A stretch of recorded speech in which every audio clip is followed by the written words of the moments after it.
Peace, everybody. This is Unplug 'em. I want to bring you guys one of my very favorite teachings. This is the spelling spell, the curse of cursive, part one. And I want to jump right into it. Almighty Creator, I ask you, guide my tongue, guide my heart, guide my mind to be in alignment with your will, for truth to be laid out. All right. We're going to start off. Uh, Trust me, you guys are really going to get a kick out of this. Right now, it might look like Chinese to you, but pretty soon you're going to be probably going back to this video and pausing these screens and looking at them again and again. Deuteronomy 28 and 49, the Lord shall bring a nation against thee from far.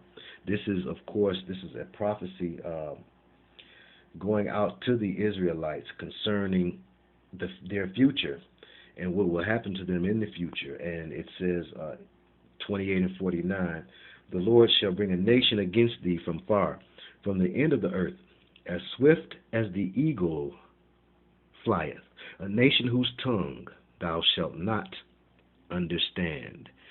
And that's the basis of the teaching. We shall show and prove the very importance of communication. There's an expression that goes, communication rooted nation. And we're going to show and prove exactly how deep that is as we go down through the spelling spell. And I really want to break this down to you guys fully all the way. I've got a lot of pages, so we want to just kind of jump into this. But I would be remiss if I don't mention right now about the blackout. I'm here in Mansfield, Ohio still, communing with the Messianic community here. And it's interesting, the amount of chemtrails I noted in the sky at the eve of the Shabbat, or what we count as the Sabbath. We know about the count being off. It's what people use as the Sabbath. It's Saturday. So Saturday, I noticed the sky was so full of chemtrails. I started to take pictures of it, but I just neglected to do so. But I'm telling you, I was shocked. I was like, wow, this is not the hood. You know, I've seen that type of chemtrail pattern, that thick pattern laid out over the projects, and I've seen it over different areas of the city back home, Detroit, but never would I imagine that it would be out here in Middle America, you know, in the areas that, you know, look more rural and country, you know, from my perspective. So, then today we get these storms, today being Sunday, the day after Saturday, and all right in line with the predictions people have had concerning the power grid drill. If you're not aware of the power grid drill, just in short, there are a lot of good truthers who have done a lot of great research and figured out, going all the way back to Beyonce's Super Bowl blackout, and the Dark Night, K-N-I-G-H-T, as in N-I-G-H-T, the Dark Night rises, the fervor over that, all of this having to do, and the Purge, the movie The Purge, the 322, the time that the lights went out and the time that they came back on during the Super Bowl, all of these things are supposedly precursors to the 9/11. The new 9/11 that people are talking about, which they're connecting to a blackout. And so how ironic that I just talked to my cousin in Detroit, and he was telling me that almost 400,000 people are without power, okay? And that's about half the city. Now, again, that was all throughout Michigan. 400,000 people are without power. And so this, to me, is giving some credence or some evidence to those who have talked about the blackout. So I just wanted to put out some blackout awareness. Every household should have certain things. You know, if it's chemtrail layers in the sky that are being laid in order for HARP to accomplish something, some weather modification connection. If all of these things are working together toward a blackout, then You would be remiss to not have certain basic things around your household that every household should have, like a generator, like extra water, like batteries, candles, something to light the candles with, extra toiletries, things that you would sorely miss if a blackout does arise. Now, people are talking about this time here, which is we're coming out of Scorpio and into we're coming out of Scorpio and into Sagittarius, the hunter, and the fire sign, also the last of the fire signs, the wintertime fire sign. And as we're going from one sign into another, that area of the cusp is a high energy time, and usually it's during those high energy times that you see the Illuminati making a move. So a lot of people believe, some people believe that that move is soon to be made. So I just wanted to kind of get everybody a little aware of that. And so we're going to move on now with the spelling spell. One way or the other, no matter what happens, certain things you should just have in your household. And it's not a bad idea to do a little blackout practice. Spend a weekend cutting off the lights and the electric, and see what things you will need, what things you will miss, how you'll operate under a voluntary blackout, so that when it happens, if it happens involuntarily, you won't be caught totally unawares. Now, the spelling spell. Now, we got about 25 minutes, and trust me, we're going to use every bit of it. This is one of my favorite teachings, as I said, the spelling spell, because, again, it all goes back to the power of life and death being in the tongue and the importance of names. So we're going to look at the spelling spell, the curse of cursive, part 1. Okay? Now, you can look at cities, you can look at street names, you can look at product names, you can look at song titles and the names of movies, flicks, and you will find certain anomalies in the way things are spelled, forward and backward, different meanings, based on if you turn some words backward, like for instance, you take a concept as high as God and you turn it backward and you get a concept as low as dog. And again, I can show you many examples, and I will, and we're going to see why this is so. So it all goes back to what they first teach you in school. They teach you how to spell. And if you're a good speller, you may even receive a gold star or a silver star or a red star on your forehead, right over your pineal gland, or your what people call the third eye, the seat of your knowledge in your forehead, if you do well. And I maintain that our good teachers didn't know what they were doing by placing a pentagram right there in the center of our forehead, but it was directly related to the fact that the teachers themselves are indoctrinated through the Board of Education into teaching little ones witchcraft. Now, again, they're innocent, they don't know any better, but we must break this down because it's the days of revelation. It's time to do that. So what is the symbol of the Board of Education? Well, it's a tree. What tree is that? It's the tree of knowledge. Okay? So we're talking about a public school system that was admittedly created by the Masons, a secret society that unapologetically admits to looking at Lucifer as God, and the God of the Bible as being an unjust and angry and unfair, unjust prude of a God. Okay, and that's what they teach you, and that's why you get Luciferianism running rampant throughout Hollywood and the music business. Okay, so when you're young and you do well at spelling, you may be asked to compete in the spelling bee. Now, it's interesting, the spelling bee. Why is it called a spelling bee? Why not a spelling ant? Well, a bee.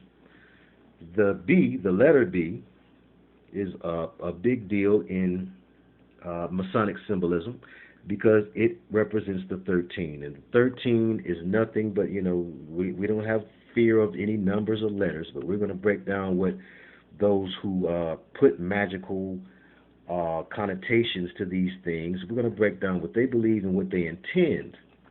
And of course, once you know someone's intent and what they're really up to, it's hard for them to accomplish it, right? Especially if they need your ignorance in order to do so. So we're going to look at why the bee.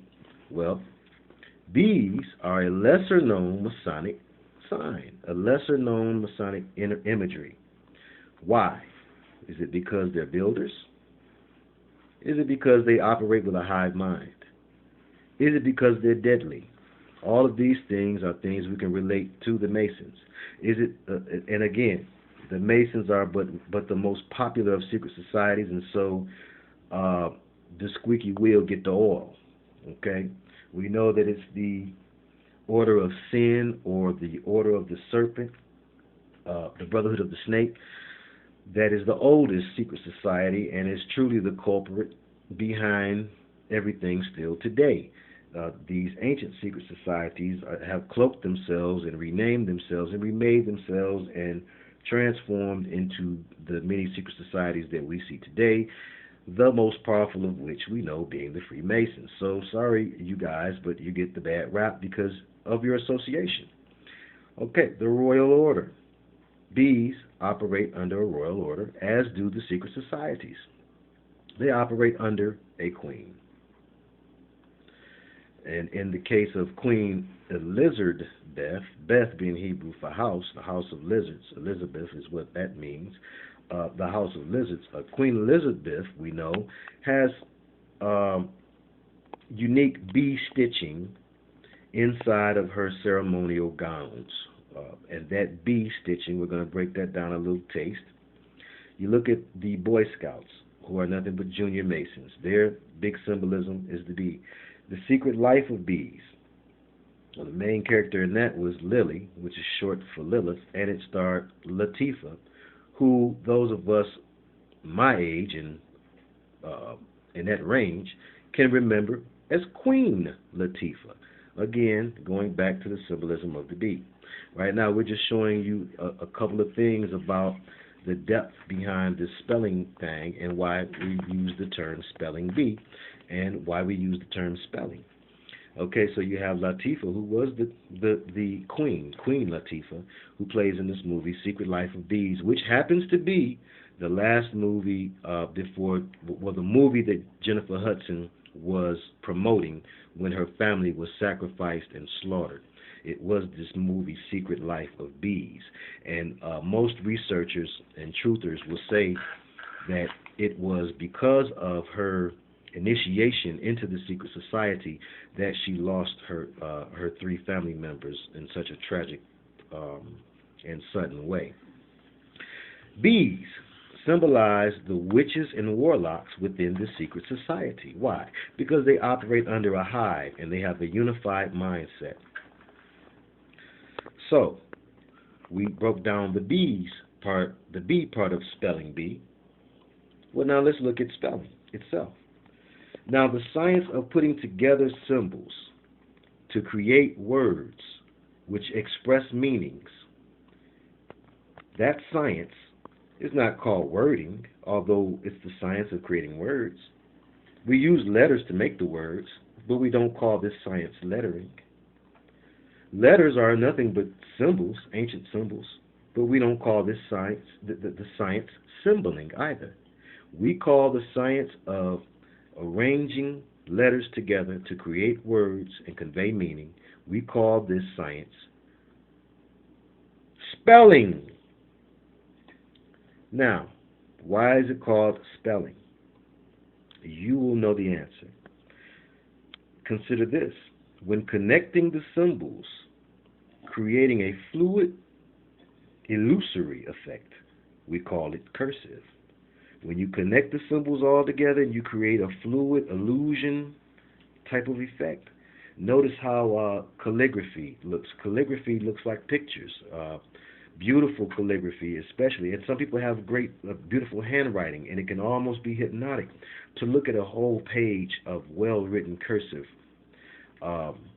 because of the fact you are seeing these symbols not just separated as you do when you see print, but when you see the symbols connected, it adds to the psychic or supernatural magic power in the spell itself, the spell of spelling. So,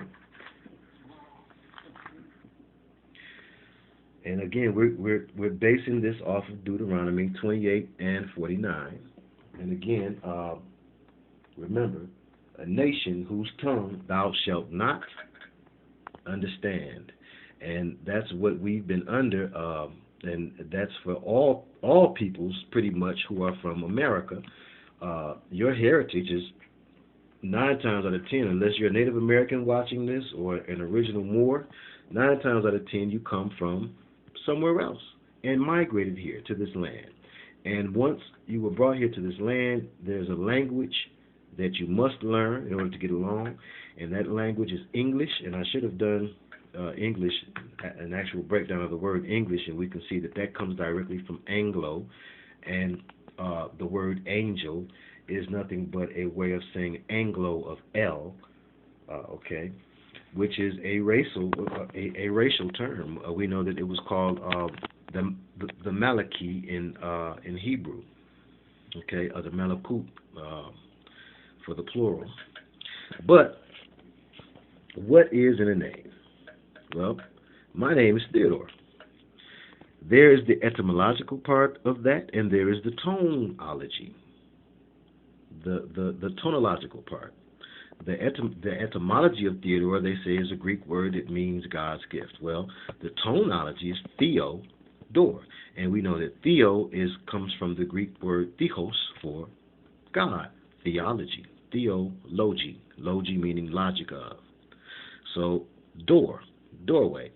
So my name phonetically and by the tone would mean doorway to God, because remember, we're reading the wrong way. Everything should go from right to left, starting in the east, starting on the right. And again, we know east is relative to where the sun is, and what is the east to a universal being? Okay. But by the orientation that we use, we start everything on the right side, or the east side of things, and then we move west. And how ironic, that's how a lot of cities are populated. Okay, so logos and symbols.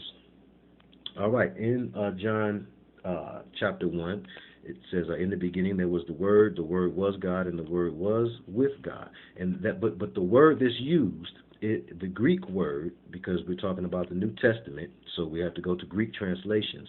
The Greek word is logos, and logos are also symbols. I did a video about the logos of Nike and Newport. The logos, we call the symbols of corporations logos, because they are symbols, and one symbol equals a word. When you see that one Nike symbol, you know the word that it means is Nike. So logos, symbols, and words. You see how all that connects? Now look at words and verbs. They're the same word. You have W-O-R-D-S and V-E-R-B-S. Now you take them letter for letter. And because W is only a double V, actually, okay, so we take the double V and we break it down to one V. All of your vowels are always going to be interchangeable, okay, and I have a great example of that on the next page. But your vowels are interchangeable because they're primarily the same sound with different inflections.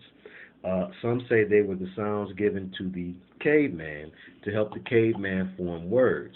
The ancient Kemet or Egyptian words, the ancient Hebrew words, were without all of the vowels that we have today. They were mostly comprised of hard sounds or consonants. And so the W or the V, W and V is the same thing. W is double U in French, but W means double V. Duh. Okay, but you have the W is really the V. Then you have the E, I, O, U, or the A, E, I, O, U, all just variations of the caveman sound. Then you have the hard sounds at the end, the RD or the RB, the words or verbs. Do you hear the similarity? You can see the similarity too. I'm going to show you more. But think about positive words being proverbs, your proverbs in your Bible. Okay, proverbs, positive words, pro-words. Okay, overstand, know the ledge, and have a wise dome. The word understand, the word knowledge, and the word wisdom. Understanding, knowledge, and wisdom. All three of these are examples where you see the spelling trickery at play. And Masonic code words. Overstand is better than to understand, because in order to clearly see something, it is more advantageous that you stand over it and look in order to see its makeup. Now, to know the knowledge, that again has to do with Masonic building, because in order to be a proper builder and to work on a structure safely, you need to know the ledge. And we know that Rakim had a famous song called Know the Ledge, and I maintain that it had to do with the 5% Nation of Islam's connection to the Masonic knowledge that we were unaware of by and large during the golden era of hip-hop. And to have a wise dome. Wisdom is nothing but wise dome minus your E's. Take that E out and take that E out, and you got wisdom. Wise dome. Now, farm. Pharmacy, pharmaceutical, pharmacia. Farm comes from farm. To farm, like a farm where you grow things. Well, that's your original medicine, was grown on a farm. Now, instead of going to the farm to get your medicine, you go to the pharmacy, and you get pharmacia. But you take that PH in pharmacy, and you give it its correct structure, which is which should be one letter for one sound. You don't need two letters to make one sound. So you take that PH and you turn it back to what it needs to be, and it's an F. See, part of what makes some folks bad at spelling, and we know that notoriously black kids are said to have a hard time with spelling and math, and it's partially because some of this stuff makes no sense, and it's hard for their little minds to wrap around things that make no sense. And when you're teaching a people whose ancestry read the right way, which was from right to left, how to conjure up these words and write them backward, at that, of course we're going to have some problems and some issues with learning that. So, pharmacia from fallen, pharmacia comes from the fallen angels, and it's by no coincidence that the nickname for the pharmaceutical industry is Big Pharma. Now, Big Pharma is responsible for some interesting drugs, and we're going to look at a couple of those names and their spelling. And one of them that's tearing up a lot of my nieces and nephews out there that might be watching is Xanax. Look at the word Xanax. It's interesting. They call them Z-bars, and the word does not have a Z in it. It's spelled with X's, and it's spelled the same way forward and backward. Now, my knowledge of demonology tells me, and my discernment, that this is a demon name. Demonic names are often able to be written the same way forward and backward. And I maintain that Xanax is one of those such names, and they call them Z-bars. And the behavior that people exhibit once they are under the influence of Xanax is akin to demon possession. I know people that struggle with taking bars, and all of you young brothers who think it's something cool to take bars, you will end up behind bars from taking bars, because it will change your nature and your ability to control yourself, and you're going to end up doing something stupid or crazy, either off the influence of or due to the withdrawal, because Xanax has terrible withdrawal symptoms. Well, right alongside Xanax is a new one also come out on the street. I'm not trying to promote any of these. I rebuke these evil spirits in the name of Yashua HaMashiach. It's Norco. And Norco, if you know anything about words, you know about narcolepsy. Do you know narco means to sleep? And Norco is to put you to sleep as much as Xanax is to get you possessed. Now, we look at the word God and dog. Well, when you're a little kid, you first start to notice these. I noticed these when I was a kid. God and dog, devil and lived, evil and live. These are all examples of, hey, somebody's doing this on purpose. There's no way. First of all, with devil, you got 5 letters. You got 5 letters that mean something forward and backward that relate to one another. Now, Luciferians would like to have you believe and speak life into the devil. So, of course, devil backwards is lived and evil backwards is lived. We have to remember, Daniel and Noah Webster are key to how we spell things and our understanding of spelling. They're key. They were father and son lawyers, founding fathers of the nation. And when I was a kid in school, I remember we had a story we had to read called "The Devil and Daniel Webster," and it was required reading. And I've since, after doing these teachings, looked it up to find out about it, and it's still required reading in some places. But a lot of folks are familiar with this book. In the book, Daniel Webster battles the devil because Daniel Webster's ability to use words and wordplay is supposed to rival the devil, and they have a bet or competition to see who can beat who has the better command of words, and Daniel Webster wins in the end. But you look at your dictionary, which should really be called a definitionary, but because it's trying to get you to say the word a certain way, that's how you put the magic in it. It's really about your diction. Diction is how you say something. So it's called a dictionary, and right there it should be some question, because it should be called a definitionary, but it's not. So we look at other words. Inspiration. Well, spire is your root word for spirit. Inspiration often comes to a musician or an artist or a painter or a writer by way of a spirit. They used to call it a muse, which is where you get your word music, a sick muse. All right, a person. Now you got per hour, per capita for your income. Per means a or each. A person. Son is where you get sonic. This is Latin now. So per is a and son is sound. So a person is just a sound. You ever have somebody say you got a good vibration? What is a vibration? A sound. That person has a bad vibe. That person has a bad sound. What does a dog bark at when they feel some bad vibe on a person? It's a bad sound coming off of that person, and that dog can hear that frequency that you cannot, and so can babies. But let's continue. Now, this is an example of what I was saying before. All of your hard sounds are mostly original letters, and this is going to have to be a two-part teaching I'm seeing now, because I know I got 30 minutes, and we're almost coming to a close on the 30-minute mark. So I'm going to rush a little bit here, but I want to get all of this in, so this will be two parts. I'm sorry, I like to get it all in one part for y'all if I can. But this right here, great example. You can take each vowel, and you can stick any vowel in between, and you pretty much get the same meaning. It's about the hard sounds. So here we take B-L-N-D for our hard sounds. Bland. And we can put an A in the middle, and it can be bland. And we're going to do that here. Just give me a second here. We're going to put an A there for bland. And we can put an E in the middle, and it'd be blend.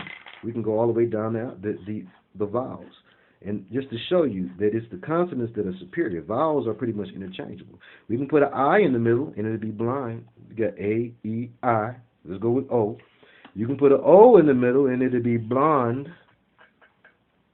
And you can put a U in the middle, and it'll be blonde, which is the Latin original of blonde and the original of blunt. Because D and T are interchangeable letters, and we will find more interchangeable letters as we continue through this. But bland, blend, blind, blonde, and blund, or blunt, all relate, do they not? A bland thing doesn't have much taste. A blend is not the original thing. Bland, lacking in taste.